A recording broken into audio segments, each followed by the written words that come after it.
কবিতা এক নক্ষত্র, কলমে উম্মে ইসলাম সালমা।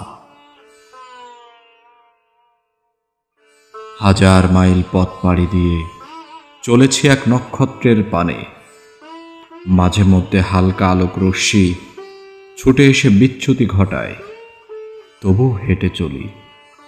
দূরে সরে যায় সব আধার, নিয়ন আলোয় চষে এসে মেলে চমকিত দুটি প্রাণ।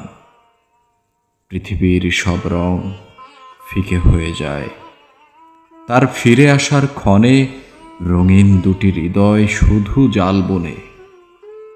কবে হবে দেখা আবার পুরনো দিনের মতো করে, মনোরম নদীর তীরে।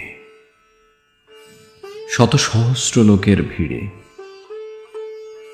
সব আধার যাবে টুটে, ধরার বুক চিরে শুধু নক্ষত্রের আলোয় চারপাশ হবে আলোকিত। ঝলমলে আকাশ তাই প্রতীক্ষায় এখনো দিন গণে প্রিয় নক্ষত্রের ছুটে আসার। একটা আকাশ হয়ে যেন তার বুকে শুধু রয়ে যায় চন্দ্ররূপী নক্ষত্র। হ্যাঁ, নক্ষত্র।